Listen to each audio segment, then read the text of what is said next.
Break पर जाने से पहले हमने आपको एक खुशखबरी के बारे में बताया था और वो खुशखबरी क्या है ये हम आपको बताएंगे, लेकिन पहले हमारी टीम के 2 और वॉरियर से मिलिए। हमारी टीम के 2 और सदस्य हैं प्रवीण श्रीवास्तव और संदीप श्रीवास्तव। प्रवीण मॉर्निंग शिफ्ट में आप तक खबरें पहुंचाते हैं। उनके परिवार में उनकी पत्नी है, 15 महीने की एक छोटी बेटी है। संदीप श्रीवास्तव हमारे न्यूज रूम में असाइनमेंट डेस्क पर काम करते हैं। उनका परिवार उत्तर प्रदेश के बस्ती में रहता है। परिवार में माता पिता हैं, पत्नी, 4 महीने का एक बेटा है। लेकिन परिवार से दूर होने के बावजूद संदीप इस मुश्किल समय में पूरी पॉजिटिविटी के साथ इस लड़ाई को लड़ रहे हैं। इन दोनों साथियों के संदेश भी हम आपको सुनाना चाहते हैं। नमस्कार, मैं प्रवीण श्रीवास्तव हूँ, जी फैमिली से हूँ, कोरोना पॉजिटिव हूँ और इस वक्त अस्पताल में हूँ। यहाँ से आपके लिए मेरा सिर्फ एक संदेश है। संदेश ये है कि अगर आप में आत्मशक्ति है तो आप कोरोना का भी हरा सकते हैं और अपने खिलाफ होने वाले हर दुष्प्रचार को भी। मैं इस बात से बेहद हैरान हूँ कि हमारे बीमार होने से, हमारे कोरोना पॉजिटिव हो जाने से कुछ लोग बेहद खुश हैं। हमारा ही सहारा लेके हमारे संस्थान के खिलाफ दुष्प्रचार कर रहे हैं। जो दूसरों के बीमार होने में खुशी दिखे, जो दूसरों के बीमार होने में मौका ढूंढे, ऐसे लोगों के लिए मैं सिर्फ इतना कहूँगा कि भगवान आपको जल्दी भला करे, आपको जल्दी ठीक करे। मेरी चाहत सिर्फ इतनी है कि मैं जल्द ठीक होकर लौटूं और फिर अपने संस्थान के साथ काम में वापस जुटूं। धन्यवाद। नमस्कार दोस्तों, मेरा नाम संदीप है और मैं सी वॉरियर हूँ। वॉरियर इसलिए हूँ कि जब देश को मेरी ज़रूरत है आज कोरोना काल में, तो मैंने देश की मदद करी और कभी अपने कर्तव्य से मुंह नहीं मोड़ा। पिछले 3 महीने से लगातार ऑफिस जाके सुबह से लेकर शाम तक आपके पास खबरें पहुंचाता रहा, इसलिए कि मेरा देश मुझसे पहले है और लोगों तक एक एक जानकारियां, जागरूकता पहुंचेगी जिससे कि कोई कोविड का शिकार ना हो। आज उस लड़ाई को लड़ते लड़ते मैं भी कोविड का शिकार हो गया। इसका एक कतई अर्थ ये नहीं है कि मैं थोड़ा भी परेशान हूँ। मुझे पूरी तरीके से उम्मीद है मैं कल स्वस्थ होकर ऑफिस आ जाऊँगा और दुगनी एनर्जी से काम करूँगा। आज जो भी हूँ, जी परिवार की तरफ से मुझे इतनी मदद मिल रही है कि मैं कुछ कह नहीं सकता। मेरा परिवार यहाँ से करीब 700 किलोमीटर दूर रहता है, उत्तर प्रदेश के बस्ती जिले में, पर मुझे थोड़ा भी चिंता नहीं हुई यहाँ पे, क्योंकि जी परिवार हमेशा ही मेरे साथ था। ये जो न्यूज इंडस्ट्री है, टीवी न्यूज इंडस्ट्री, ये इसका स्वभाव ऐसा है कि आपकी मुलाकात सिर्फ एंकर से होती है, मेरे जैसे लोगों से होती है, क्योंकि हम हर रोज आपके सामने खबरें पढ़ते हैं और आप सिर्फ हम ही लोगों को जानते हैं। लेकिन आप ये नहीं जानते कि जहां मैं खड़ा हूं, मेरे पीछे सैकड़ों लोगों की एक टीम होती है जो ये सारी खबरें तैयार करती है। एक बहुत बड़ा न्यूज रूम होता है और टीवी जो है वो बिना बड़ी टीम के, बिना सशक्त टीम के टीवी न्यूज चैनल चल ही नहीं सकता। लेकिन अक्सर क्योंकि ये फॉर्मेट ऐसा है कि इसमें हमारे न्यूज रूम के जो साथी हैं उनसे कभी आपकी मुलाकात नहीं हो पाती, वरना आपको पता चलता कि हमारे न्यूज रूम में जो काम करते हैं, एक से एक प्रतिभा के धनी लोग काम करते हैं, एक से एक हिम्मती लोग काम करते हैं और वो चुपचाप न जाने कितनी कुर्बानियां आपके लिए देते रहते हैं, कितने काम करते रहते हैं, लेकिन आप तक कभी उनका नाम और उनके चेहरे पहुंचते नहीं हैं। लेकिन इस बार ये सारे लोगों ने जो इतना बड़ा रिस्क अपने जीवन का उठाया है, ये असल में इसलिए उठाया है क्योंकि मीडिया को भी एसेंशियल सर्विसेज में, जरूरी सेवाओं में इस बार रखा गया था।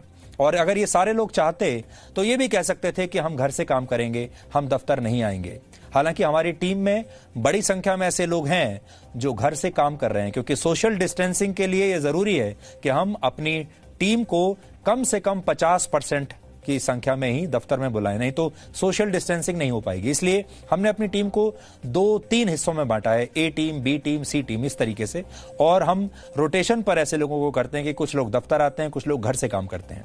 लेकिन कुछ ऐसे लोग भी हैं जिनका प्रोफाइल ऐसा है कि वो घर से काम नहीं कर सकते, उन्हें हर रोज दफ्तर में आना ही पड़ेगा, क्योंकि वर्क फ्रॉम होम का जो विकल्प है वो सब लोगों के लिए नहीं है। इसलिए हमारा ये फर्ज था, कर्तव्य था कि हम आपको इन लोगों से मिलवाएं। हमारे लिए आज एक और बहुत शुभ खबर आई है, शुभ समाचार आया है। हमारी जो सबसे बड़ी चिंता थी वो ये थी कि हमारे ऑफिस में जब इतने बड़ी संख्या में लोग कोरोना पॉजिटिव पाए गए, ये लोग पहले हमारे दफ्तर आते थे। आप जानते हैं हमारे दफ्तर में या मीडिया में किसी भी व्यक्ति की जो शिफ्ट है, दफ्तर की शिफ्ट, वो 9 से 10 घंटे की होती है। लेकिन 9 से 10 घंटे के बाद दिन में तो 24 घंटे होते हैं, बाकी के जो 15 घंटे हैं हमारे जो साथी हैं वो इस दफ्तर से बाहर बिताते हैं, अपने घरों में बिताते हैं। तो अगर कोई कोरोना पॉजिटिव है, हम ये नहीं कह सकते कि ये इन्फेक्शन किसी को भी कहां से लगता है, दफ्तर से लगता है, घर से लगता है, रास्ते में जब आते हैं तब लगता है, नहीं बता सकते। लेकिन सबसे बड़ी जो हमारी चुनौती थी वो ये है कि इन लोगों के परिवार भी क्या इनकी वजह से संक्रमित हो गए हैं, ये सबसे बड़ी चुनौती थी। और सबसे पहले हमने ये किया, हमने पहले इनके टेस्ट कराए, जैसे ही ये पॉजिटिव हुए इन्हें अस्पताल में भर्ती कराया, और फिर इनके परिवार के जितने भी सदस्य थे, फिर हमने उनके परिवार के सदस्यों के कोरोना टेस्ट करवाया। और आज जो सबसे अच्छी शुभ खबर है वो ये है कि इनके परिवार के सभी परिवारों के सभी सदस्यों की रिपोर्ट नेगेटिव आई है। यानी इनके परिवार के सदस्यों में से किसी को भी कोई कोरोना संक्रमण नहीं है, किसी के माता पिता को नहीं है, किसी के छोटे बच्चों को नहीं है, किसी की पत्नी भाई बहन किसी को नहीं है। ये एक बहुत बड़ी खबर है हमारे लिए। आज जब खबर उस कोविड वार्ड में पहुंची जहां हमारे साथी हैं, तो इन सब लोगों की क्या प्रतिक्रिया थी, क्योंकि ये सब लोग लगातार अपने परिवारों के लिए बहुत चिंतित थे, तो वो हम आपको आज दिखाना चाहते हैं। आज हम लोग जिस कोविड सेंटर पर हैं, ये कोविड सेंटर अब पॉजिटिव सेंटर बन गया है, और उसका कारण ये कि हमारे जो जी वॉरियर्स यहाँ पर कोरोना पॉजिटिव रिपोर्ट आने के बाद आए थे, उन सभी के परिवारों की सैंपलिंग हुई और सभी के परिवारों की रिपोर्ट नेगेटिव आई है, और ये सभी खुश हैं। तो एक बार तालियां होनी चाहिए इस हैप्पी और इस खुश खबर के लिए। भुवनेश सर हैं जिनकी फैमिली में 4 लोग हैं जो कि नेगेटिव निकले। भुवनेश सर, आपको कैसा लग रहा है कि आपकी फैमिली सब सिक्योर है, सबकी रिपोर्ट नेगेटिव आई है? मुझे अभी थोड़ी देर पहले ही पता चला और सुनकर इतनी खुशी हुई कि हमारी आधी टेंशन दूर हो गई और हमने मानो कि आधी जंग जीत ली है। सही है। अब आगे बढ़ते हैं सौरभ सर की फैमिली में भी 4 लोग हैं जो कि नेगेटिव आए हैं। सौरभ सर, कैसा लग रहा है आपको? सबसे अच्छी खबर अब तक की, जब से खबर मुझे मिली थी तब से अब तक की सबसे अच्छी खबर कि मेरी सारी फैमिली सेफ है, वो सेफ है, और मुझे पूरी उम्मीद है कि हमारा सारा जी परिवार सेफ है। धनजीव सर हैं, धनजीव सर की फैमिली के 5 लोग हैं जो कि जिनकी रिपोर्ट नेगेटिव आई है, और सर भी यही फील कर रहे हैं कि वो भी आधी जंग जीत चुके हैं, उनकी आधी चिंता खत्म हो चुकी है। तो सर, कैसा लग रहा है आपको कि आपकी फैमिली के 5 लोग जो है वो सेफ है? थोड़ी देर पहले मुझे फोन आया मेरे घर से, सभी लोग बिल्कुल दुरुस्त है, स्वस्थ हैं, और उन सबकी कोरोना रिपोर्ट निगेटिव, यानी उनमें कोरोना का वास नहीं। ये बहुत सुकून देने वाली खबर, और एक ऐसी खबर है जिससे मैं समझता हूँ कि मैंने कोरोना से जंग जो मेरी चल रही है वो आधी से ज्यादा जीत चुका हूँ। बहुत शानदार। रिजवान सर जो है उनकी फैमिली में 3 लोग हैं जिनकी रिपोर्ट नेगेटिव आई है, यानी कि हम लोग आधी जंग जीत चुके हैं, आधे हम ठीक हो चुके हैं। अब बस हमें अपने आप को स्वस्थ रखना है, वो भी शारीरिक रूप से, क्योंकि मानसिक रूप से यहाँ पर अब सब लोग स्वस्थ हो चुके हैं। रिजवान सर, कैसा लग रहा है मानसिक रूप से स्वस्थ होकर और 3 लोगों की रिपोर्ट नेगेटिव जानकर? यार हार्दिक, मेरा ये मानना है कि आपकी अगर नीयत पाक है और नीयत आपकी बिल्कुल पक्की है तो फिर हर चीज मदद करती है आपकी। तो ऊपर वाले ने और सब ने हम लोगों के लिए दुआएं मांगी, और आज हम लोग जीत गए आधी जंग, और आधी जंग बहुत जल्दी जीत के हम सब वापस जाएंगे और हमारे सबके परिवार सुरक्षित रहेंगे। अच्छा, एक चीज मैं आपको और बताना चाहता हूँ। पिछले कई दिनों से जब से ये पूरा नैरेटिव सेट किया गया कि जी जो है गलत किया, संस्थान ने गलत किया, जी के एम्प्लॉयज ने गलत किया, आज मैं पूरे यकीन के साथ कह सकता हूं कि जी गलत नहीं था, और मैं तो आज खुद कह रहा हूं कि जी बहुत ही पॉजिटिव है। यस, जी पॉजिटिव है, क्योंकि यहाँ के जो लोग हैं वो पॉजिटिव है, वो पैशनेट है, वो इनोवेटिव है, उनके पास ऐसी टीम है जो कि इस लड़ाई को चुटकी में जीत के दिखाएगी। ठीक है। तो ये अस्पताल का वो वार्ड है जहां जी न्यूज की टीम इस समय एडमिट है, और जिस टीम में इतनी पॉजिटिविटी हो तो उसके सामने कोई भी दुष्प्रचार या कोई भी वायरस कैसे टिक सकता है। पूरा जी परिवार इस वक्त एकजुट है और हमारे मनोबल को कोई तोड़ नहीं सकता। अब हमारी जो अगली कोशिश है वो ये है कि हमारे जी न्यूज में जो बाकी के लोग हैं, अब हम उनके टेस्ट लगातार अलग अलग फेजेस में करवा रहे हैं, क्योंकि हम इस पूरे न्यूज रूम को, पूरे दफ्तर को सेफ रखना चाहते हैं। अब बैचेस में हमने उसके छोटे छोटे बैचेस बनाए हैं। अब उन बैचेस में हमारे बाकी के साथियों के कोरोना टेस्ट हो रहे हैं, चल रहे हैं। उम्मीद करते हैं कि नेगेटिव ही होंगे, लेकिन अगर पॉजिटिव भी होगा तो हम अपनी पॉजिटिविटी से इस वायरस को हराएंगे। जी वॉरियर्स के हिम्मत और हौसले पर समर्थन देने के लिए आज युवा राजनीतिक विश्लेषक शहजाद पूनावाला ने हमें एक कविता भेजी है। शहजाद को आपने कई न्यूज चैनल्स पर डिबेट्स में अक्सर देखा होगा। आज हम शहजाद पूनावाला की ये कविता जो उन्होंने जी न्यूज के लिए लिखी है आपके साथ शेयर करना चाहते हैं। वक्त भले ही हो मुश्किल, दुश्मन भले ही करे आघात, तू थकेगा नहीं, तू रुकेगा नहीं, चलो चले जी न्यूज़ के साथ। राष्ट्रवाद की आवाज़ दबेगी नहीं, सच्चाई की तलाश थमेगी नहीं, मिलकर देंगे कोरोना को मात, चलो चले जी न्यूज़ के साथ। हौसले तेरे कभी कम न हो, दे पटकनी तू हर चुनौती को, दिखाता रहे तू जन जन की बात, चलो चले जी न्यूज़ के साथ। ले शपथ आज तू, ले तू ये वचन, अच्छाई पर टिक नहीं पाएगी बुराई का दमन, होगी नहीं सुबह, बदलेंगे जरूर ये हालात, चलो चले जी न्यूज़ के साथ। शहजाद, आपका बहुत बहुत शुक्रिया। आपने ये शब्द जी न्यूज़ के लिए लिखे और हम अपने इस देश में और बाकी की दुनिया में अलग अलग देशों में, क्योंकि जी न्यूज़ लगभग 180 देशों में देखा जाता है, दुनिया का सबसे बड़ा चैनल आप इसे कह सकते हैं और देश का पहला प्राइवेट सैटेलाइट चैनल जी न्यूज़ है, आप सब जानते हैं। दुनिया भर से करोड़ों लोगों ने हमें संदेश भेजे हैं, हमारे लोगों के लिए दुआएं की हैं, प्रार्थनाएं की हैं, उन सब का बहुत बहुत धन्यवाद।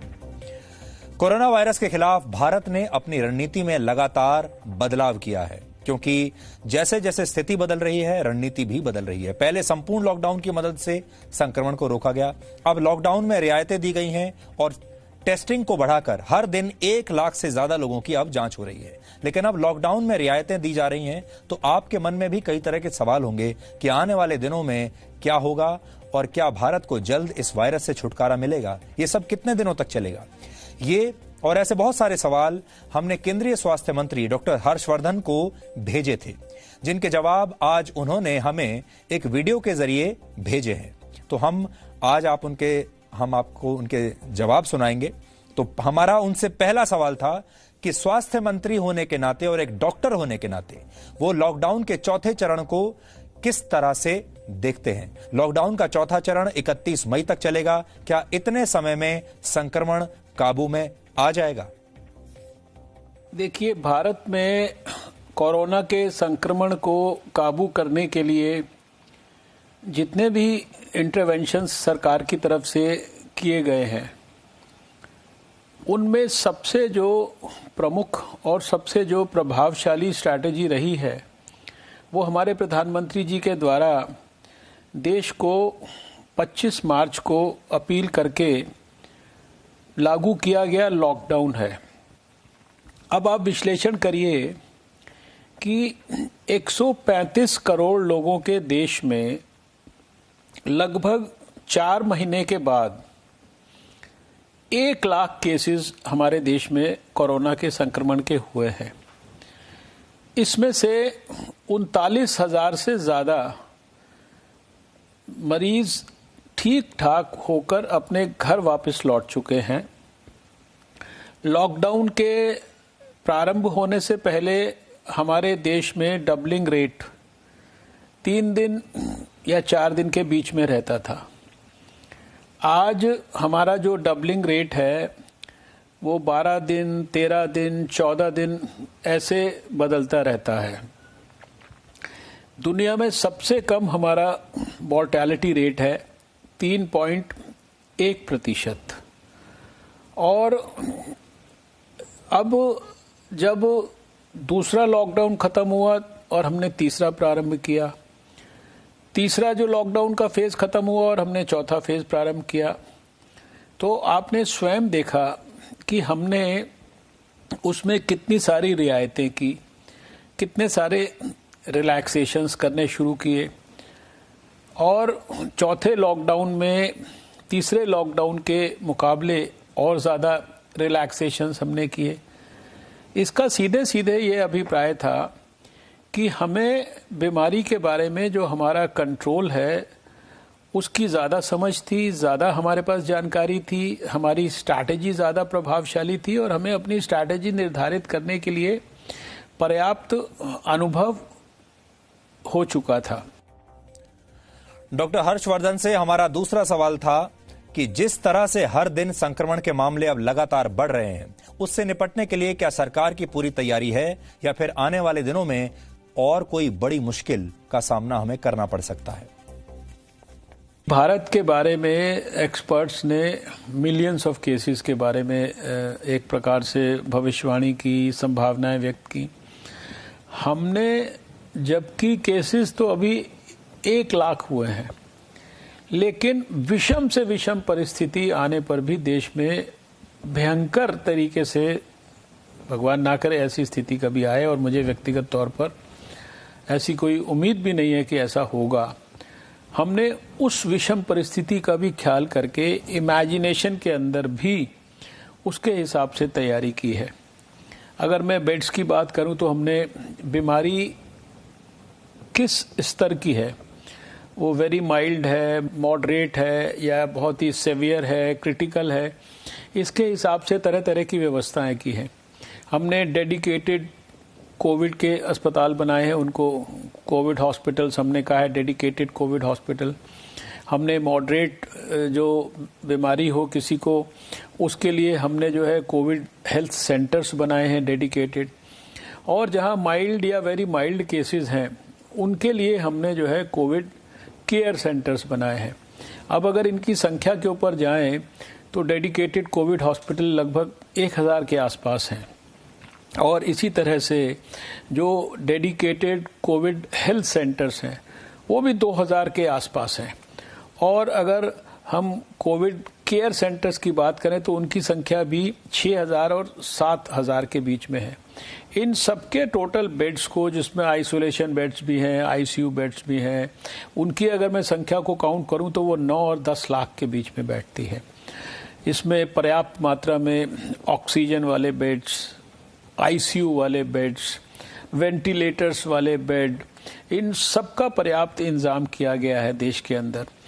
हमारे पास डेडिकेटेड वेंटिलेटर्स वाले बेड हैं, फिर भी हमने 60,000 और वेंटिलेटर्स को खरीदने का इंतजाम किया है।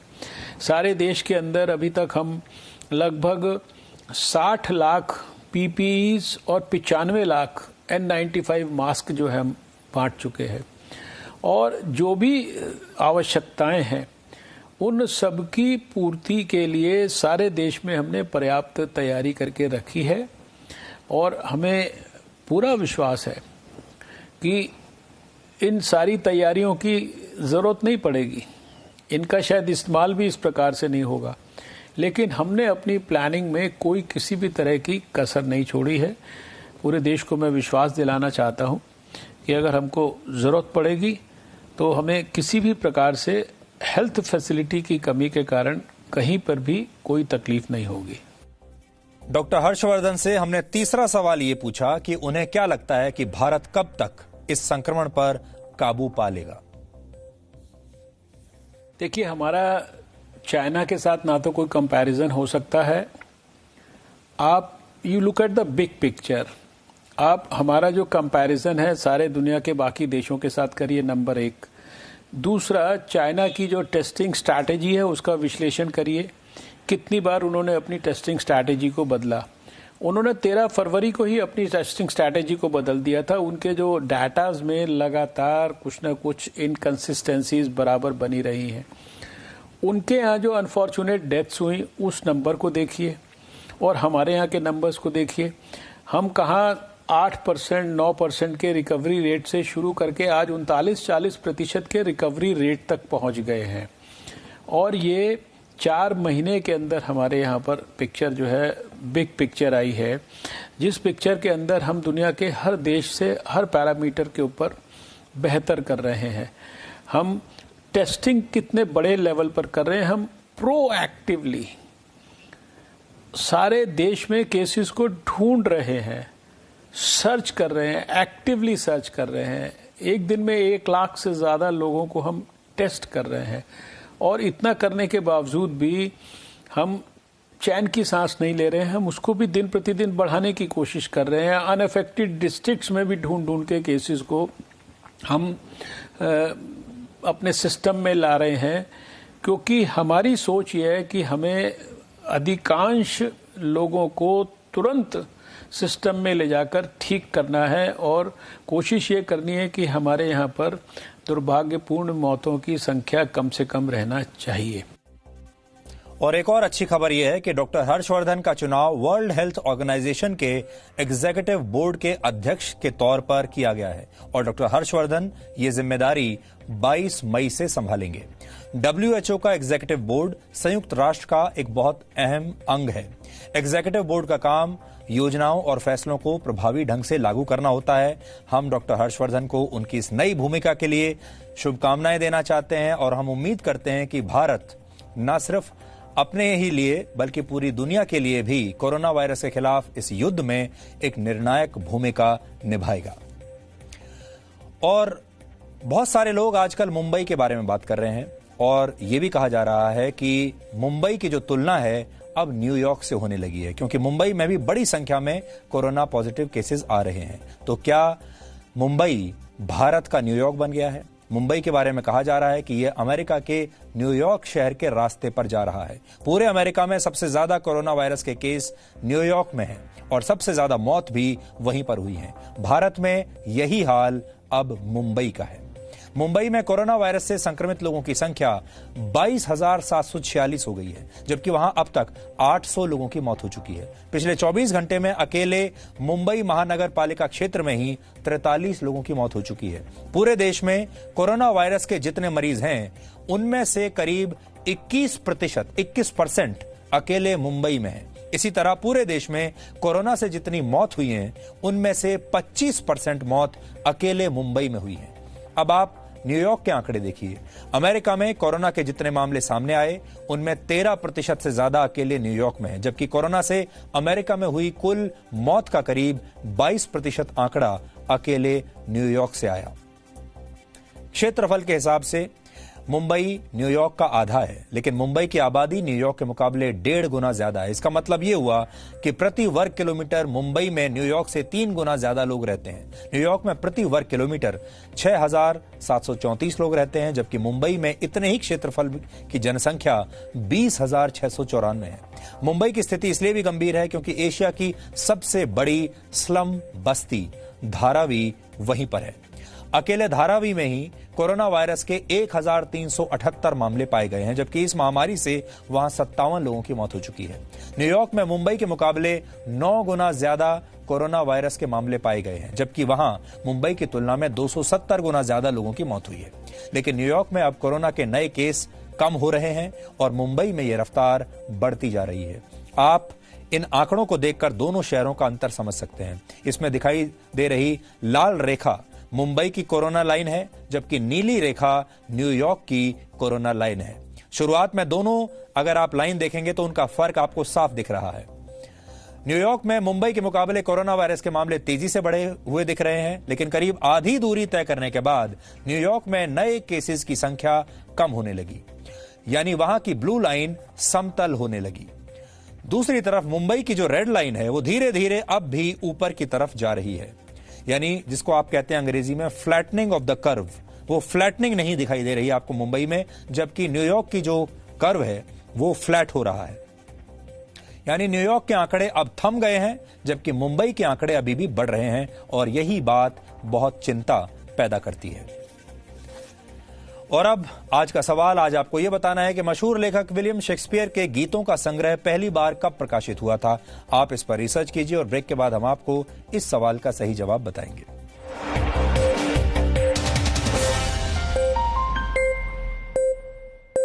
सुपर शक्ति No signal, no worry. Presenting Z News app with live TV, latest updates and expert opinion. Available on Google Play and App Store. Download it now.